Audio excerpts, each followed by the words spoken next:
After studying this module, you shall be able to know about the role of email in investigations, the user and server roles in email investigations, concept and methodology of email tracing. Over the past few years, email has become a primary mean of communication, and most computer users have email programs to receive, send and manage email. These programs differ in how and where they store and track email. Some are installed separately from the operating systems and require their own directories and information files on the local computer. Others take advantage of existing softwares such as web browsers and install no additional software on the client computer. Email evidence has become an important part of many computing investigations, so computer forensic investigators must know how email is processed to collect this essential evidence.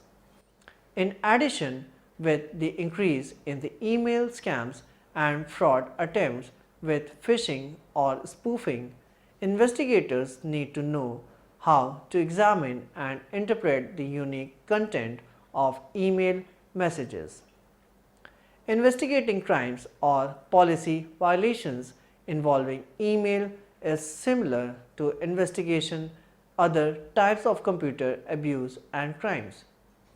The objective is to find out who is behind the crime or policy violation, collection of the evidence and present the findings to build a case for prosecution or arbitration. Email crimes and violations depend on the city, state and sometimes country in which the email originated.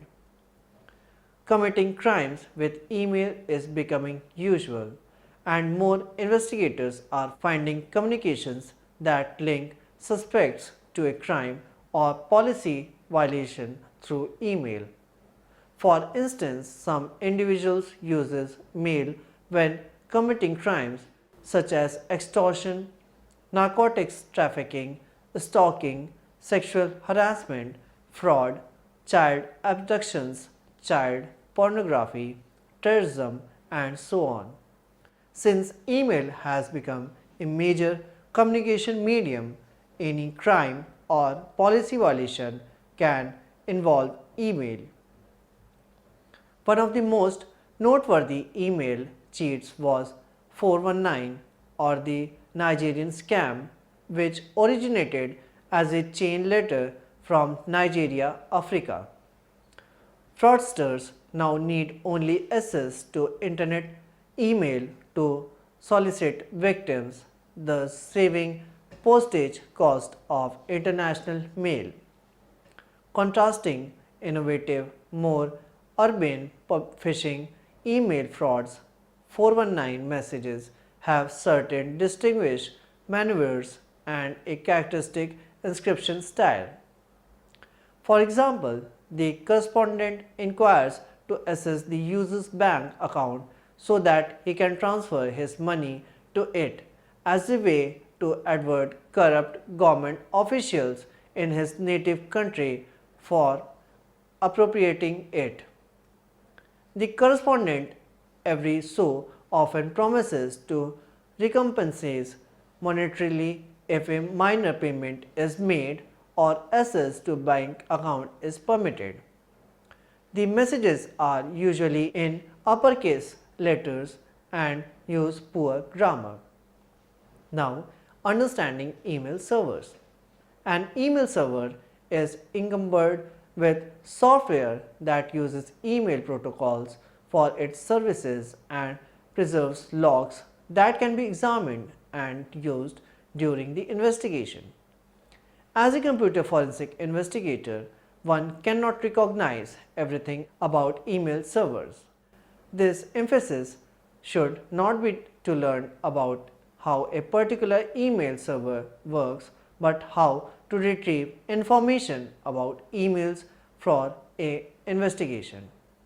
Generally, working meticulously with the network administrator or email administrator is beneficial as he is time and again willingly to help finding the data or files desired and might even suggest new ways to find information.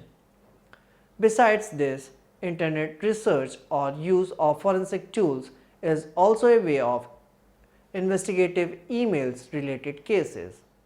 To investigate email exploitations, one should be acquainted with how an email server records and handles the email it receives. Some email servers uses databases that store users' emails and others uses a flat file system. All email servers can maintain a log of emails that are processed.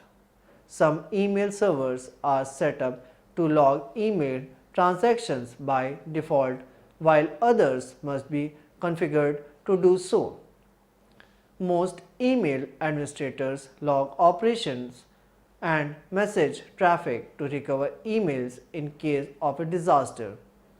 To make sure the firewall and email filters are working correctly and to implement company policy. Nevertheless, the email administrator can disable logging or use circular logging, which overrides the log file when it reaches a quantified size or at the end of a specified time frame. Circular logging saves valuable server space, but after it's overwritten, the log cannot be recovered. For example, on Monday, the email server records traffic in the mon.log file. For the next 6 days, the email server uses a log for each day such as tues.log, ved.log and so forth. On Sunday at midnight, the email servers start recording email traffic in mon.log, overwriting the information logged the previous Monday. The only way to access log file information is from a backup file which many email administrators create before a log file is overwritten. Email logs generally identify the email messages and account received, the IP addresses from which they were sent, the time and date the email servers received them, the time and date the client computer accessed the email contains system specific information and any other information the email administrator wishes to track. Now, user servers association in emails. Email can be sent and received in two environments, either through the internet or through the intranet, an internal network. In both email environments, messages are distributed from a central server to many connected client computers, a configuration called client-server architecture. The server runs as email server programs such as Microsoft Exchange Server, Unix, SendMail or Novell Groupwise to provide email services. Client computers uses email programs also known as email clients such as Novell Evolution or Microsoft Outlook to contact the email server and send the retrieved email messages. Irrespective of the operating system or email program, user access their email based on permissions the email server administrator grants. These permissions prevent users from accessing each other's email.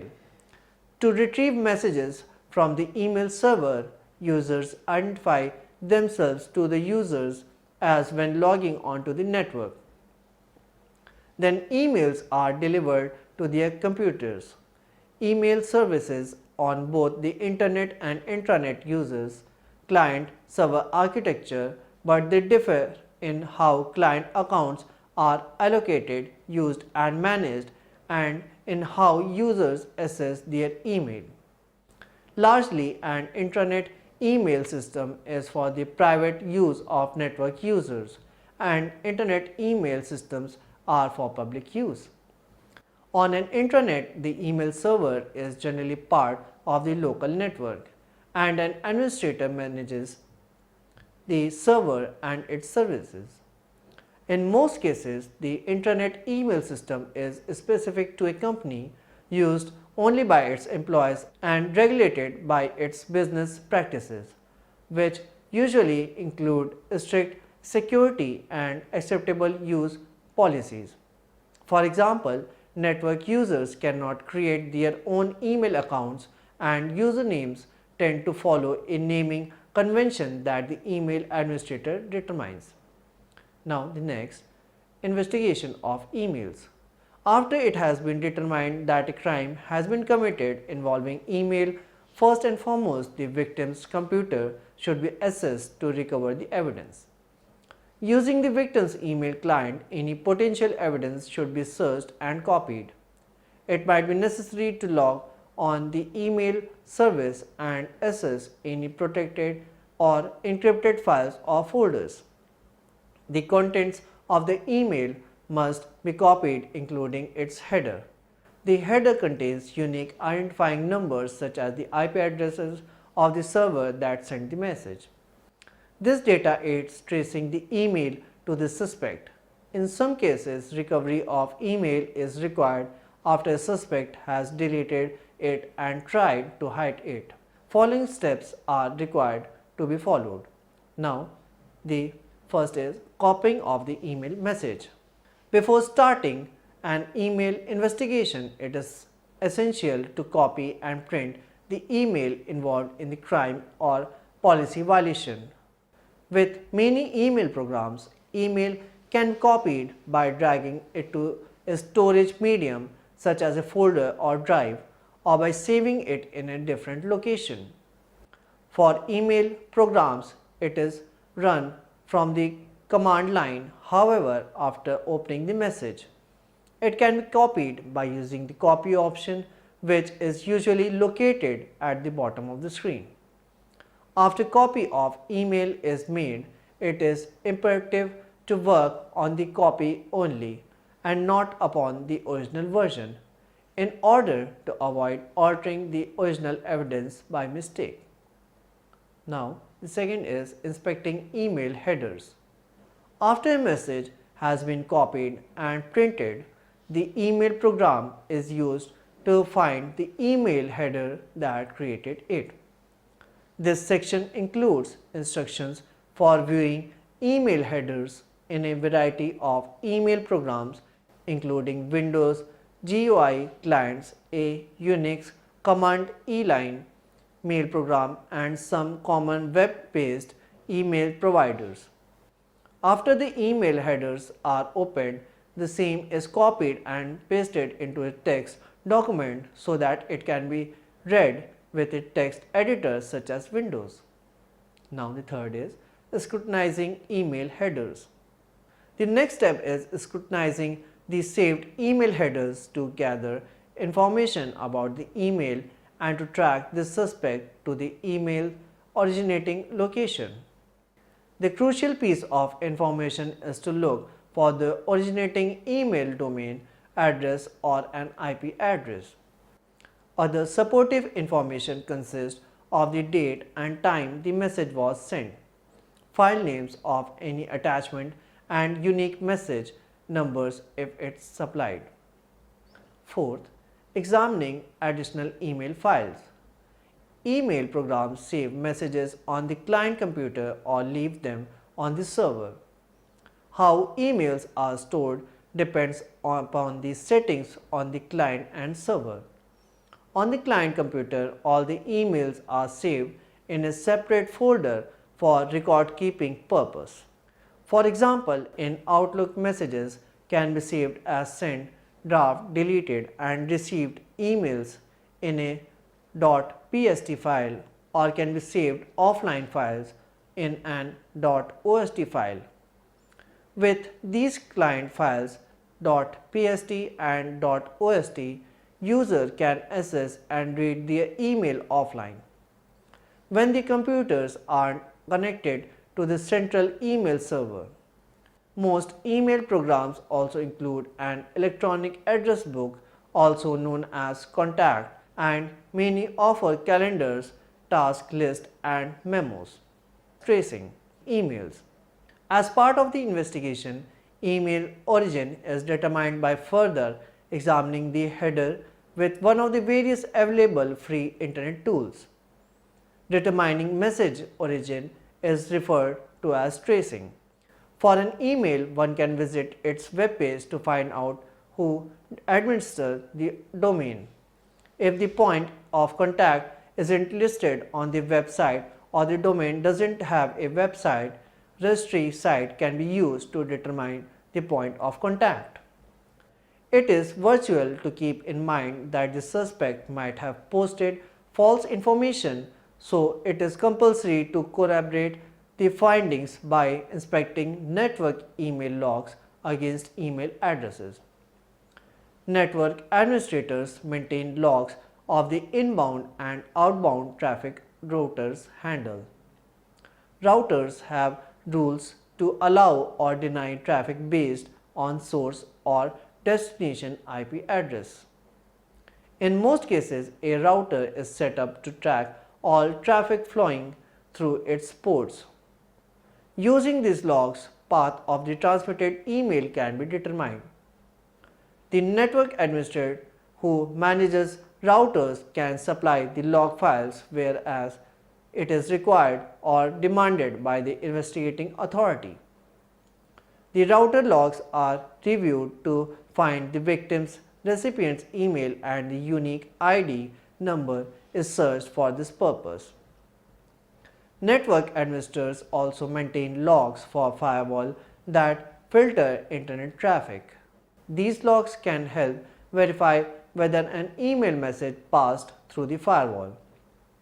Firewalls such as WatchGuard, Cisco PIX, and Checkpoint maintain log files that track internet traffic destined for other networks or the network the firewall is protecting. Administrators usually set email servers to continuous logging mode.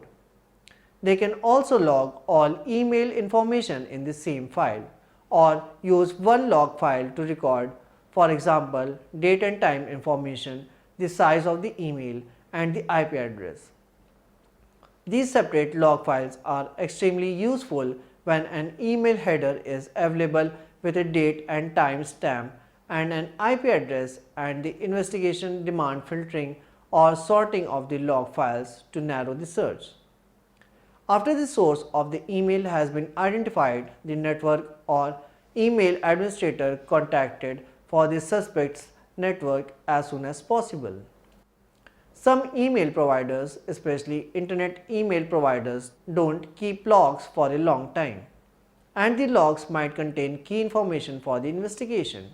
In addition to logging email traffic, email servers maintain copies of clients' emails even if the users have deleted messages from the inboxes. Some email servers don't completely delete messages until the system is backed up. Even if the suspect deletes the email, sometimes the email administrator can recover the email without restoring the entire email system. With one other system, however, the email administrator must recover the entire email server to retrieve one deleted message. This process is similar to deleting files on a hard disk. The file is marked for deletion, but it's not truly deleted until another piece of data is written in the same place.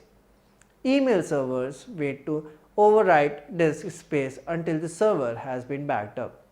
If date and time stamp for an email is available, the email administrator should be able to recover it from backup media if the message is no longer on the email server. Email has arisen as the most important application on internet for communication of messages, delivery of documents, and carrying out transactions and is used not only for computers but many other electronic gadgets like mobile phones. Email system comprises of various hardware and software components that include sender's client and server computers and receiver client and server computers with required software and services installed on each. Email system is an incorporation of several hardware and software components, services and protocols which provide interoperability between its users and among the components along the path of transfer. Over a period of years, email protocols have been secured through several security extrusions and producers. However, cybercriminals continue to abuse it for illegally purposes by sending phishing emails, spams, distributing child pornography and hatred emails beside disseminating virus, hoax, worms and Trojan horses. Email forensic analysis is used to study the source and content of email messages as evidence, identifying the actual sender, recipient and data and time it was sent, etc., to collect reliable evidence to bring criminals to justice. There are many tools which may assist in the study of source and content of email messages so that an attack or the malicious intent of the intrusions may be investigated. These tools, while providing easy to use browser format, automated reports and other features, help to identify the origin and destination of the message, trace the path navigated by the message, identify spam and phishing networks, etc.